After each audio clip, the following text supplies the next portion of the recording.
Hi ఎలా ఉన్నారు? I hope అందరు బాగున్నారు అనుకుంటున్నాను. వెన్స్డే సీజన్ 2 పార్ట్ 2 ఎపిసోడ్ 5 మీరు ఇంతవరకు నేను ఎక్స్ప్లెయిన్ చేసిన సీజన్ 1 ని అలాగే 2 లో వచ్చిన 4 ఎపిసోడ్ని ఇంకా చూడకపోయి ఉంటే నేను ఆల్రెడీ చాలా క్లియర్ గా ఎక్స్ప్లెయిన్ చేసి పెట్టాను. ముందు ఆ వీడియోస్ చూసి తర్వాత ఈ వీడియోని చూడండి. అప్పుడే కథలో ఏం జరుగుతుంది, నేను మీకు ఏం చెప్తున్నానో పూర్తిగా అర్థమవుతుంది. అలాగే ఈ వీడియో మీకు నచ్చినట్టయితే ప్లీజ్ వీడియోని లైక్ చేసి ఛానల్ని సబ్స్క్రైబ్ చేసుకోండి. మరింకెందుకు ఆలస్యం, రండి వీడియో స్టార్ట్ చేద్దాం. ఇంతకు ముందు జరిగిన కథలో వెన్స్డే వాళ్ళ అంకుల్ ఫెస్టర్ ని తీసుకుని విల్లో హిల్ లోకి వెళ్తుంది. ఆ విల్లో హిల్ లో జరుగుతున్న దారుణాలను చూసి ఫెస్టర్ కి చాలా కోపం వస్తుంది. అంతే, తన ఎలక్ట్రిసిటీ పవర్ ఉపయోగించగానే అక్కడ పెద్దగా బ్లాస్ట్ జరుగుతుంది. దాంతో విల్లో హిల్లో ఎంత మంది అయితే ఖైదీలుగా ఉన్నారో వాళ్ళందరూ తప్పించుకొని బయటకు వస్తారు. అలాగే ఆ జోంబీ గాడు కూడా తప్పించుకుంటాడు. అలాగే అక్కడే బందీగా ఉన్న టైలర్ కూడా థ్రోన్ హిల్ ద్వారా తప్పించుకొని పూర్తిగా మాన్స్టర్ గా మారిపోతాడు.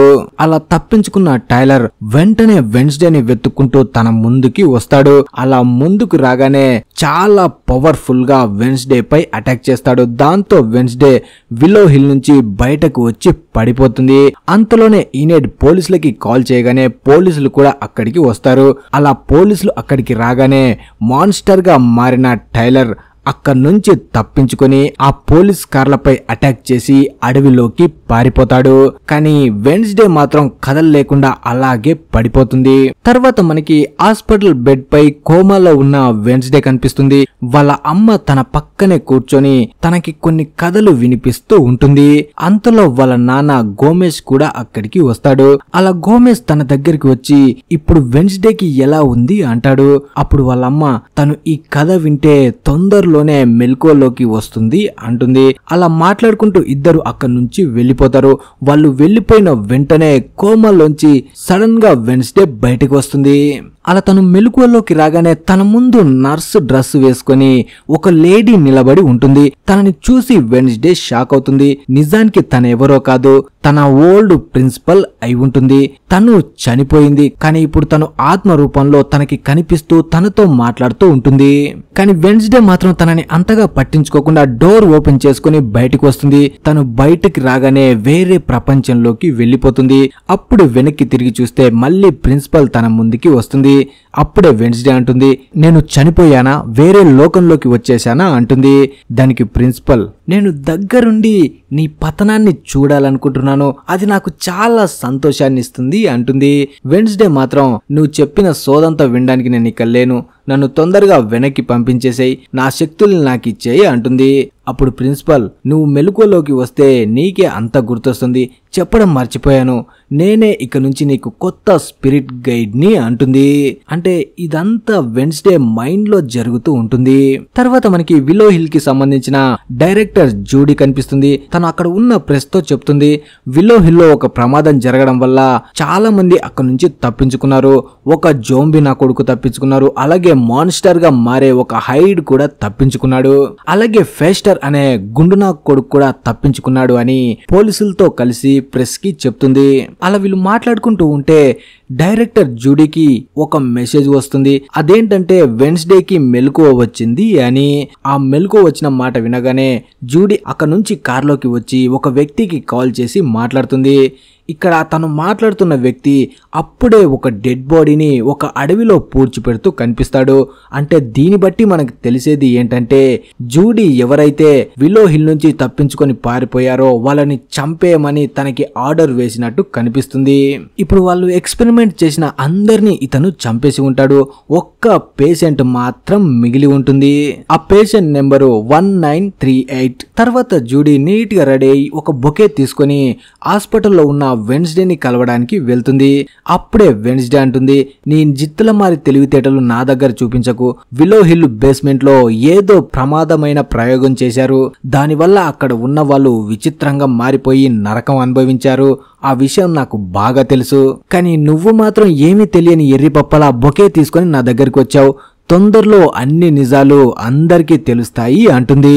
అప్పుడే డైరెక్టర్, చూడు పిల్ల, నువ్వు ఏం చెప్పినా నన్ను భయపెట్టలేవు, నేను అన్ని నిజాల్ని సమాధి చేశాను, ఎవ్వరూ అక్కడికి వెళ్ళలేరు అంటుంది.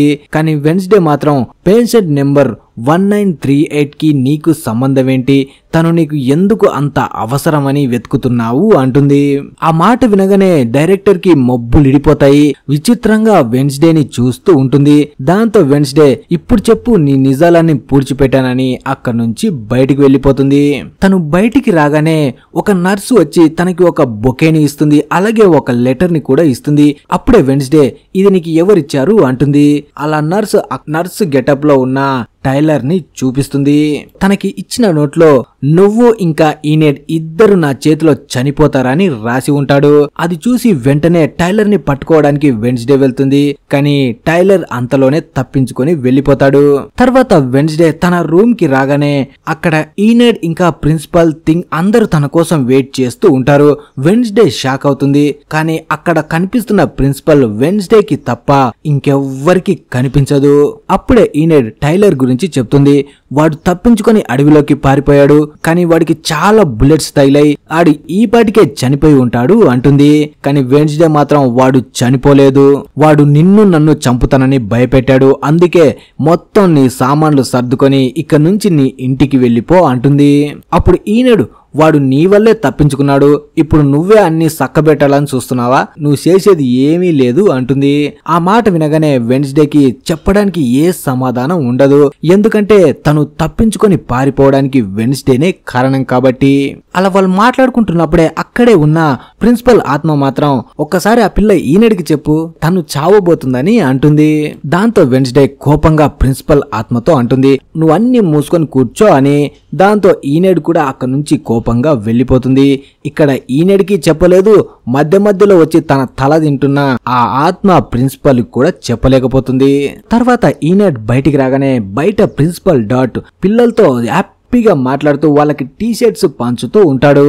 అంత జాలీగా జోకర్లా చేస్తున్న ప్రిన్సిపల్ ని చూసి చనిపోయిన ప్రిన్సిపల్ విన్స్ ఆత్మ చాలా సీరియస్ గా ఉంటుంది. వీడెక్కడి జోకర్ రా బాబు, స్కూల్ ని మొత్తం కామెడీ షోలా మార్చేశాడు అనుకుంటుంది. అంతలో డాట్ వెన్స్డే ని చూసి తన దగ్గరికి వచ్చి ఇప్పుడు నీ హెల్త్ ఎలా ఉంది అంటాడు. దానికి వెన్స్డే నా హెల్త్ బాగానే ఉంది, కానీ నాకు ఒక విషయం చెప్పండి, పాత ప్రిన్సిపల్ చనిపోయింది కదా, తన జ్ఞాపకార్థంగా మీరేదైనా చేయబోతున్నారా అంటుంది. అప్పుడు డాట్ నువ్వేమనుకుంటున్నావు, అసలు తన పేరు అనేది ఈ స్కూల్లోనే లేకుండా చేయబోతున్నాను అంటాడు. అప్పుడే వెన్స్డే డాట్ తో అంటుంది, మీరు కొంచెం కుదిరితే ఈవెంట్స్ మొత్తం క్యాన్సిల్ చేసుకోండి, ఇప్పుడు టైలర్ మొత్తం ఈ ఊరు చుట్టుపక్కలనే తిరుగుతున్నాడు, మీరు ఇప్పుడు పార్టీలు ఫంక్షన్లని పెడితే ఇక్కడ ఉన్న పిల్లలకు మొత్తం ప్రమాదం అంటుంది. కానీ డాట్ మాత్రం ఇక్కడ ఉన్న పిల్లలు అల్లా టప్పగా గల్లీల్లో తిరిగే ఎర్రినా కొడుకులు కాదు, అందరికి పవర్స్ ఉన్నాయి, వాళ్ళు టైలర్ నుంచి ఎలా తప్పించుకోవాలో వాళ్ళకి బాగా తెలుసు అంటాడు.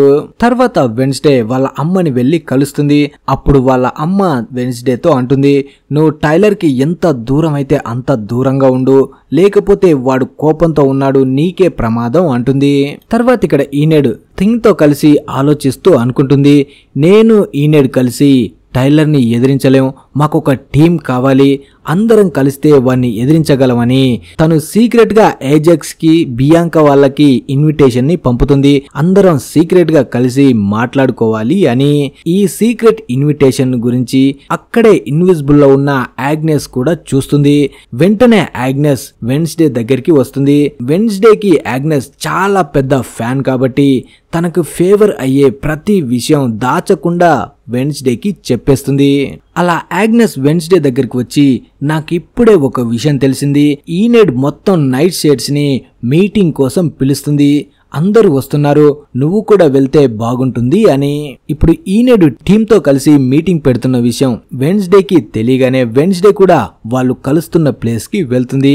అక్కడికి వెళ్ళాక ఈనెడ్ అందరితో అంటుంది, మనం అందరం కలిసి టైలర్ ని ఎదుర్కోవాలి అని. కానీ వెన్స్డే మాత్రం మనం ఎలా పడితే అలా వెళ్లి వాని మీద అటాక్ చేయలేం, వాడు చాలా పవర్ఫుల్, వాడిని చంపడానికి ఈ రోజే వాడిని బంధించాలి, దానికి నా దగ్గర ఒక ప్లాన్ ఉంది అంటుంది. అలా వెన్స్డే కేవ్ లో టైలర్ ని బంధించడానికి ఒక ప్లాన్ వేస్తూ ఉంటుంది. అంతలో ప్రిన్సిపల్ ఆత్మ అక్కడికి వచ్చి వెన్స్డేతో మాట్లాడుతూ, మీరు వాణ్ణి బంధించడానికి ప్లాన్ వేస్తున్నారు, నిజానికి వాణ్ణి చంపేయాలి, కానీ నువ్వు అలా చంపలేవులే, ఎందుకంటే నువ్వు వాణ్ణి ఇష్టపడుతున్నావు అంటుంది. ఆ మాట వినగానే వెన్స్డేకి పిచ్చ కోపం వస్తుంది. వాడంటే నాకు అస్సలు పడదు, వాడి మీద ప్రేమ కాదు ద్వేషం ఉంది అంటుంది. దానికి ప్రిన్సిపల్, ద్వేషం కూడా ఒక ఫీలింగ్ లాంటిదే, నువ్వు అన్ని ఫీలింగ్స్ ని కంట్రోల్ చేస్తేనే వాణ్ణి బంధించగలవు అంటుంది. తర్వాత ఇక్కడ వెన్స్డే వాళ్ళ తమ్ముడు పక్స్లీ కనిపిస్తాడు. తను వాళ్ళ నాన్నతో కలిసి ఒక పార్టీ దగ్గరికి వెళ్తాడు. వాడు ఇంకా చాలా బాధలో ఉంటాడు, ఎందుకంటే ఆ జోంబీ నా కొడుకు తప్పించుకొని ఎక్కడో తిరుగుతున్నాడు, వాడు తిన్నాడో లేదో అని మనోడు చాలా ఫీల్ అవుతుంటాడు. ఇది ఒక కారణం, కానీ నిజమైన విషయం ఏంటంటే వాడు ఎవరికైనా దొరికితే వాడిని బయటికి తీసుకువచ్చింది పక్స్లే కాబట్టి తను ప్రాబ్లమ్స్ లో పడతానని చాలా భయంగా ఉంటాడు. ఆ భయాన్ని చూసిన గోమెజ్ కూడా తన కొడుకు బాధని అర్థం చేసుకొని ఆ జోంబీ గాని వెతకడంలో నేను కూడా హెల్ప్ చేస్తానని పక్స్లీతో కలిసి ఆ జోంబీ గాని వెతకడం స్టార్ట్ చేస్తాడు. అలా ఇద్దరు కలిసి అక్కడే జరుగుతున్న ఈవెంట్ లోపలికి వెళ్తాడు. అక్కడికి వెళ్ళిన తర్వాత పక్స్లేకి ఆ జోంబీ గాడు కనిపిస్తాడు. వాడు మెల్లమెల్లగా మనిషిగా మారుతూ ఉంటాడు, ఎందుకంటే వాడు దొరికిన వాడిని దొరికినట్టు చంపుతూ వాళ్ళ బ్రెయిన్స్ ని తింటూ వానికి వాడుగా డెవలప్ అవుతూ ఉంటాడు. ఇప్పుడు పోలీసులు కూడా ఆ ఈవెంట్ దగ్గరికి వచ్చి మొత్తం చుట్టుముట్టేస్తారు. ఆ జోంబీ గాడు ఎక్కడ తప్పించుకోవడానికి వీలు లేకుండా. అప్పుడే ఆ జోంబీ గాడు ఇప్పుడు మాట్లాడగలుగుతున్నాడు కాబట్టి అక్కడే ఉన్న పక్స్లీని హెల్ప్ అడుగుతాడు. నేను తప్పించుకోవడంలో హెల్ప్ చేయి, నాకు నువ్వు దేవుని లెక్క, నువ్వే నాకు జన్మనిచ్చావు, నువ్వే నన్ను చంపేస్తావు అన్నట్టు కొన్ని ఎమోషనల్ డైలాగులు మాట్లాడగానే మన పక్స్లీ గాడు పిల్ల కాకిలా కరిగిపోతాడు.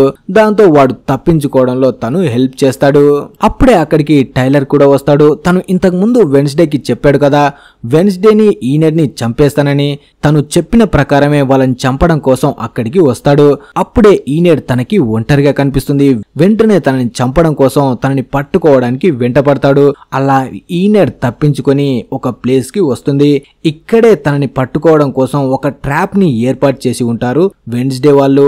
అలా వాళ్ళు అనుకున్న ప్లేస్ కి టైలర్ ని తీసుకువచ్చి వెన్స్డే వాళ్ళ గ్రూప్ అందరూ ఒక్కసారిగా చుట్టుముట్టేస్తారు.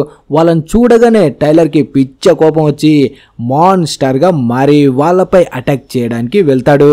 అప్పుడే వెన్స్డే తనపై అటాక్ చేయడానికి వెళ్తే వెన్స్డేని పక్కకి విసిరేసి అక్కడే ఉన్న ఈనెడ్ పై మాన్స్టర్ గా మారిన టైలర్ అటాక్ చేయడానికి వెళ్తాడు. కానీ అంతలో మళ్ళీ పైకి లేచిన వెన్స్డే టైలర్ తో అంటుంది, నాకు తెలుసు నువ్వు నా కోసమే ఇక్కడికి వచ్చావని, నువ్వంటే నాకు ఇష్టమని, నేనంటే నీకు ఇష్టమని, కానీ మన ఇద్దరం ఎప్పటికీ ఒక్కటి కాలేం.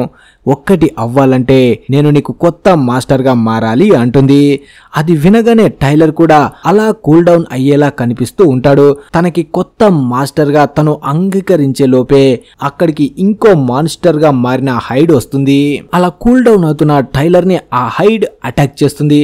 అలా అటాక్ చేసి వెన్స్డే పై కూడా అటాక్ చేయడానికి వెళ్తూ ఉంటే అప్పుడే వెన్స్డే వాళ్ళ అమ్మ అక్కడికి వచ్చి ఆ హైడ్ ని పేరు పెట్టి పిలిచి తనని ఆపుతుంది.